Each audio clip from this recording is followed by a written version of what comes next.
48 घंटे शेष बचे हैं मतगणना शुरू होने में। 48 घंटे बाद मालूम पड़ जाएगा किसकी सरकार बनेगी, कौन जीतेगा।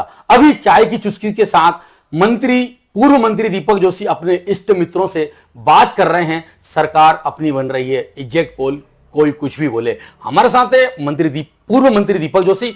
भैया, आप भारतीय जनता पार्टी छोड़ कांग्रेस में आए और कांग्रेस ने आपको प्रत्याशी बनाया और आपने चुनाव लड़ा। किस तरह से आपने चुनाव लड़ा और किस तरह से आप बता पाएंगे कि सरकार किसकी बन रही है? देखिए, मैंने अपनी स्थिति स्पष्ट की थी। भारतीय जनता पार्टी मैंने क्यों छोड़ी। कांग्रेस ज्वाइन करने के बाद कांग्रेस के नेतृत्व ने, मैंने कहा था कि मैं चुनाव लड़ने के लिए नहीं आया, लेकिन कांग्रेस के नेतृत्व ने मुझे मौका दिया और देवास जिले से मौका दिया, उस सीट से जहां से मेरे पिताजी का काफ़ी नज़दीक हो रहा है। इस नाते से मुझे वहां से प्रत्याशी बनाया। मैं जनता के बीच नया नहीं था, नाम मेरा परिचित था, लेकिन कार्यकर्ताओं में थोड़ा सा जैसे रहता है, वो बात होने के बाद जिस प्रकार से कांग्रेस नेतृत्व ने चुनाव लड़ा, मैंने देखा कि एआईसीसी के ऑब्जर्वर संजय दत्त जी हों, चाहे हमारे प्रभारी जी हों जो कि महाराष्ट्र से पूर्व मंत्री विधायक रहे वो हों, या फिर कांग्रेस का संगठन हो, इस सब ने बहुत अच्छे से चुनाव को लड़ने की व्यवस्था की थी और चुनाव हमने लड़ा। हमारे यहाँ आपको बताओगे, हमारी राष्ट्रीय नेत्री प्रियंका गांधी जी की सभा भी हुई थी, तो वो सभा भी मेरे ख्याल से देवास जिले की सबसे बड़ी सभा है। तो पहली चीज़ तो हमको वही लगता था कि जनता जब हमारे साथ सभा के रूप में एकत्रित हुई है, क्योंकि वो सामने योगी जी थे और योगी जी के सामने प्रियंका जी की सभा लगभग दूनी तिगनी श्रोताओं के साथ थी।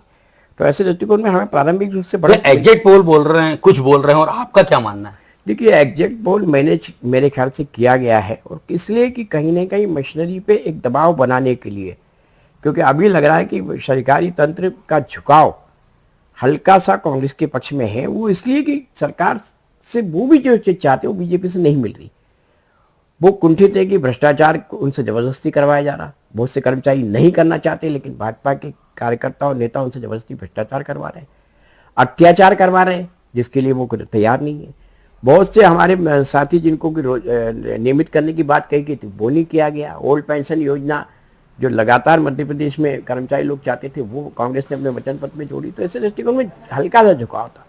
तो जिसे कहते हैं कि मनोवैज्ञानिक दबाव बनाने के लिए कुछ चैनलों को इन्होंने मैनेज किया है, क्योंकि जिस प्रकार से दो एक चैनलों ने बढ़त को एकदम बढ़ता हुआ दिखाया, वो लगता है कि चैनल मैनेज है।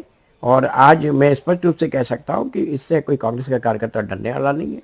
हम अपनी पूरी तैयारी के साथ मैदान में उतर रहे हैं और अच्छे से काउंटिंग होंगे। हमें जिला प्रशासन कितनी सीटें आ जाएंगी मध्य प्रदेश में हम बात करें तो? कांग्रेस की जो अभी धनबल और बाहुबल के उपयोग करने के बाद मैंने देखा कांग्रेस ने काफ़ी, बीजेपी ने काफ़ी धनबल और बाहुबल का उपयोग किया। उसके बाद भी कांग्रेस स्पष्ट रूप से 135 का आंकड़ा तो छू रही है, लेकिन एक आंकड़ा जो बदलाव की बयार, अगर जैसे मालवा में जिन हम 3 सीटों पर हम नज़दीक से देखे और 2 सीटें बाद में आके लोगों का रुझान पता चला, और जगह से लोगों की बातचीत फोन पे जो पता चला। देवास जिले की बात करें, देवास जिले में कितनी सीटें हैं? देवास जिले में 3 सीटें तो मेरे बहुत नज़दीक की है, हटपिपलिया, बागली और खातेगांव। तीनों सीटें आज कांग्रेस के पक्ष में जा रही। लेकिन जब देवास आने के बाद मुझे पता लगा कि देवास में बदलाव का माहौल है, उस पक्ष में जहाँ बीजेपी के लिए हमेशा वोटिंग होती आई, वहाँ बदलाव है।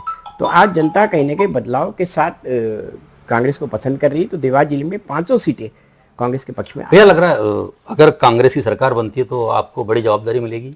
नहीं, देखिए, तो कांग्रेस नेतृत्व को तैयार करना है। मैं कांग्रेस का एक कार्यकर्ता हूं। कांग्रेस ने मुझे विधायक के लिए नवाजा है, तो मेरे लिए तो बहुत सम्मान की बात है कि उन्होंने उसको कहीं ना कहीं। कांग्रेस सरकार अगर बनती है तो मुख्यमंत्री चेहरा कौन रहेगा? नहीं, मुख्यमंत्री तो तय है कांग्रेस का, कमलनाथ जी हमारे मुख्यमंत्री होंगे। कमलनाथ जी को ही मुख्यमंत्री होना चाहिए। कहीं सरकार बनने के बाद कहीं कुछ नहीं, खिंचातानी? कहीं कोई खिंचातानी का सवाल नहीं। सम्माननीय दिग्विजय सिंह जी ने भी कभी न कभी इशारा किया है कि कमलनाथ जी हमारे नेता है। तो जब हम सबने स्वीकार्यता है कमलनाथ जी की, तो कमलनाथ जी हमारे नेता और कमलनाथ जी मुख्यमंत्री के रूप में मध्य प्रदेश को चलाएंगे। बहुत अच्छी बात है कि एक विजन वाला आदमी एक अच्छी सरकार के साथ, जो पूर्व मुख्यमंत्री की सरकार, पिछली बार तो उनको मौका ही नहीं दिया गया, सरकार चोरी की गई या डाका डाला गया, लेकिन आज एक विजन के साथ एक अच्छे आदमी इस प्रदेश की प्रशासनिक बागडोर संभालेंगे। तो निश्चित रूप से मध्य प्रदेश का एक विकास जो कहीं ना कहीं एक जुमलेबाजी से या कहीं ना कहीं इस प्रकार की योजनाओं से जो प्रदेश का विकास नहीं करती।